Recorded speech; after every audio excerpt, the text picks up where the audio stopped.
Um tal de prende, condena a morte, toma o poder, prende, condena a morte, toma o poder. Pois muito bem, Revolução Francesa em alguns minutos. Seguinte, galera, a Revolução Francesa é considerada até hoje como uma das maiores, se não a maior, revolução de toda a história. E para a gente entender o processo revolucionário francês, a gente precisa voltar um pouquinho no tempo para entender o que estava rolando na França antes da Revolução. No século XVIII, a sociedade francesa era dividida em classes, ou estados. No topo da pirâmide, ou seja, no primeiro estado, estava o clero. No meio da pirâmide, ou seja, no segundo estado, estava a nobreza.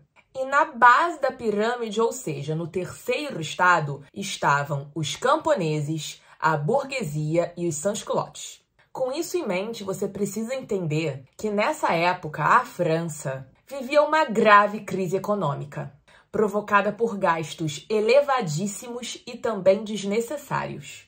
E todos esses gastos eram sustentados pelos impostos pagos pelos camponeses, sans-culottes e burgueses. Os camponeses, por exemplo, tinham uma série de obrigações feudais, como pagar inúmeros impostos e taxas, entregar uma boa parte da produção ao seu patrão, além de também ter que pagar o dízimo para a igreja. Assim, os camponeses ficavam sem dinheiro suficiente e também sem comida. Porque sim, galera, quem produzia comida não tinha o que comer na França. Aliás, para você ter uma noção da gravidade do que estava rolando nessa época, é importante que vocês saibam que a cada 100 franceses, 85 eram camponeses. Agora, lá nas cidades, a situação também não era das melhores. Os sans-culottes, aquele grupo que eu mencionei agora há pouco que fazia parte do terceiro estado, era um grupo formado por operários, artesãos e alguns outros pequenos grupos. Aos sans-culottes também eram cobrados altíssimos impostos e eles também sofriam demais com o preço do pão. Só para vocês terem uma ideia, galera, como vocês conseguem ver nesse gráfico que eu coloquei aqui para vocês, lá no finalzinho do século XVIII, quase 90% do salário deles era gasto para comprar pão. Já a burguesia também não tinha participação política e também pagava muitos impostos. E com isso, sobrava pouco dinheiro para que eles pudessem ampliar os seus negócios. Agora, para que tantos impostos? Todos esses impostos, eles eram utilizados para sustentar diversos elementos do Estado francês, além de também sustentar os luxos do clero e principalmente da nobreza. Então, sim, era o terceiro estado que sustentava o primeiro e o segundo estados. Além disso, galera, também é importante mencionar que ali no final do século XVIII, a França também sofreu com muitos problemas climáticos, como secas e enchentes, o que prejudicou demais a produção de alimentos. Ou seja, a fome cresceu e os preços aumentaram ainda mais. E mesmo assim, os gastos não diminuíam. Muito pelo contrário, eles só aumentavam. A nobreza e o clero se recusavam a perder os seus privilégios. O exército também era sustentado pelos impostos do povo. E além disso, nessa mesma época, a França estava mandando muitas tropas lá para a América para ajudar os colonos americanos na guerra de independência dos Estados Unidos. Então, os gastos triplicaram. Por fim, é muito importante a gente lembrar que o século XVIII, galera, também foi o século no qual o iluminismo surgiu. Lembrando que o iluminismo foi aquele movimento ideológico que defendia a liberdade, a igualdade e criticava duramente o antigo regime. Agora, com tudo isso em mente, a gente consegue entender que o que originou a Revolução Francesa foi a desigualdade social. Então agora, vamos entender o que levou ao início da Revolução.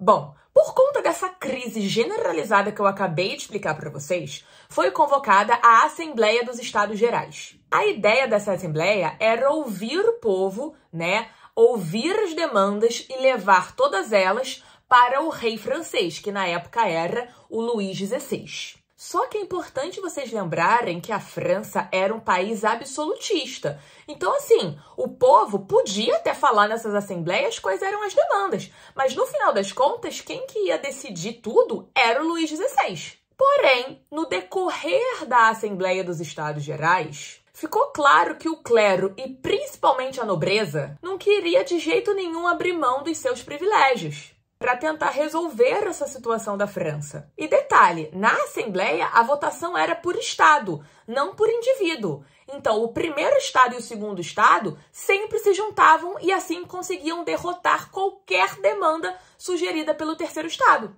Diante dessa situação, o terceiro estado se retira da Assembleia dos Estados Gerais e forma uma nova Assembleia. Nessa nova Assembleia, eles declararam que estavam formando uma Assembleia Nacional Constituinte, cujo objetivo era escrever uma Constituição para a França. Lembrando mais uma vez que a França era um país absolutista, portanto, todos os poderes estavam nas mãos do Luís XVI. Então não tinha liderança local, não tinha divisão dos três poderes e muito menos uma Constituição. O que a gente consegue perceber aqui agora? Que todo esse processo inicial da Revolução Francesa, com a criação da Assembleia Nacional Constituinte, tudo começou de uma forma muito pacífica. Só que o que começou de forma pacífica logo acabou. O rei, quando descobriu isso, ordenou que o exército acabasse com a Assembleia. Mesmo diante do exército, o terceiro estado se recusava a sair da Assembleia. E, ao mesmo tempo, as ruas de Paris começaram a ferver, porque todo mundo foi pra rua. Enquanto a burguesia estava lá comandando a Assembleia dos Estados Gerais, os sans-culottes começaram a liderar uma revolução nas ruas, onde eles se uniram, pegaram armas e partiram em direção à Bastilha. A Bastilha, galera, era uma prisão destinada a presos políticos, ou seja, a todos aqueles que de alguma forma se opunham ao absolutismo e eram considerados inimigos do rei. Então, assim, eu nem preciso falar que todo mundo odiava a Bastilha. E no confronto dos soldados da Bastilha com o povo, muitos morreram. Mas mesmo assim, o objetivo foi alcançado. A Bastilha foi derrubada, os presos foram libertados e assim começou oficialmente a Revolução Francesa. Agora, vamos falar sobre as 3 etapas da Revolução Francesa. São elas: a Assembleia, a Convenção e o Diretório. Começando pela primeira fase, a Assembleia Nacional, logo no início foi redigida a Declaração dos Direitos do Homem e do Cidadão, que é até hoje considerado como um dos documentos mais importantes da história. Esse documento foi baseado nos princípios iluministas e defendia que todos eram iguais e livres perante a lei. 2 anos depois, em 1791, também foi finalizada a Constituição Francesa. Ela determinou, por exemplo, a divisão dos 3 poderes, em executivo, legislativo e judiciário, e também a igualdade de todos perante a lei. Assim, a França se transformou numa monarquia constitucional. E agora, o único poder que estava nas mãos do Luís XVI era o poder executivo. Além disso, agora também todos deveriam pagar impostos, não apenas o terceiro estado. Porém, mesmo com essas mudanças, os sans-culottes e os camponeses ainda não estavam satisfeitos. Isso porque muitas das mudanças que foram feitas até esse momento tinham sido lideradas pela burguesia, então atendiam unicamente aos interesses burgueses. Só para vocês terem uma noção, também nessa época foi aprovada uma lei chamada de Le Chapelier, que proibia o povo de formar associações para lutar por direitos. Ah, na moral. Nisso, o povo já revoltado recebeu o apoio de um advogado chamado Robespierre, que criticava duramente essa galera que estava fazendo a revolução, mas que também estava tirando o direito do povo. Agora, segura aí. Enquanto isso tudo estava acontecendo, é importante vocês saberem que estava havendo uma tentativa de contra-revolução. Vários países europeus, principalmente aqueles absolutistas, tinham receio de que acontecesse em seus países o mesmo que aconteceu na França. Por exemplo, países como a Prússia estavam mandando tropas para a França para tentar acabar com essa revolução e desfazer tudo que havia sido feito pelos revolucionários até esse momento. Mas os franceses conseguem resistir e saem vitoriosos ali por volta de 1792. E nessa época, galera, durante esse período da contra-revolução, o Luís XVI foi acusado de conspiração e foi preso. Com a prisão do Luís XVI, acaba a monarquia francesa e aí a gente entra na segunda fase da Revolução, a Convenção. Logo no início da Convenção, foi proclamada a República Francesa. A Convenção agora era o nome da Assembleia. E nessa Assembleia, todos os homens maiores de 21 anos, independentemente da renda, poderiam votar. E dentro da Convenção, haviam 3 grupos: os girondinos, a planície e os jacobinos. Os girondinos se sentavam à direita e representavam a alta burguesia. Para eles, todas as mudanças mais importantes já tinham acontecido. Então, eles tinham agora uma visão mais moderada. Já a planície também era formada pela burguesia, mas uma burguesia que estava ali no meio termo, não apoiava nem os girondinos e nem os jacobinos. Já os jacobinos se sentavam à esquerda e representavam a pequena burguesia, os sans-culottes e os camponeses. E os jacobinos acreditavam que mudanças ainda mais radicais ainda deveriam acontecer. Inclusive, pessoal, foi durante o período da Convenção que o rei, quer dizer, ex-rei, Luís XVI foi julgado e os jacobinos votaram pela sua execução. Os jacobinos vencem a eleição e o Luís XVI, em 1793, é morto na Place de la Concorde, em Paris. Após a morte do Luís XVI, tem início mais uma fase aí da contra-revolução, onde países como, por exemplo, a Inglaterra mandam novamente tropas para invadir a França, conter a revolução. Ao mesmo tempo que isso acontecia, sim, gente, eu sei, é muita coisa acontecendo. Os girondinos e os jacobinos não paravam de brigar sobre o que deveria ser feito. Nisso, os jacobinos invadem a Convenção e tomam o poder. Então agora a Convenção passa a ser dominada pelos jacobinos. E para ganhar apoio do povo, os jacobinos aprovam medidas como, por exemplo, a Lei do Máximo, que era uma lei que proibia o aumento do preço do pão. E também criaram uma nova Constituição, que dava mais direitos e mais poderes para o povo. Agora, vocês lembram que eu falei agora há pouco sobre a contra-revolução liderada pela Inglaterra que estava rolando enquanto os jacobinos tomaram o poder? Pois é, ela ainda estava rolando. Então, para conter a contra-revolução, tem início um período chamado de terror. O período do terror jacobino foi liderado lá pelo Robespierre, aquele advogado que eu falei para vocês agora há pouco. E nesse período do terror, foi criado o Comitê de Salvação Pública, que tinha o objetivo de prender os inimigos.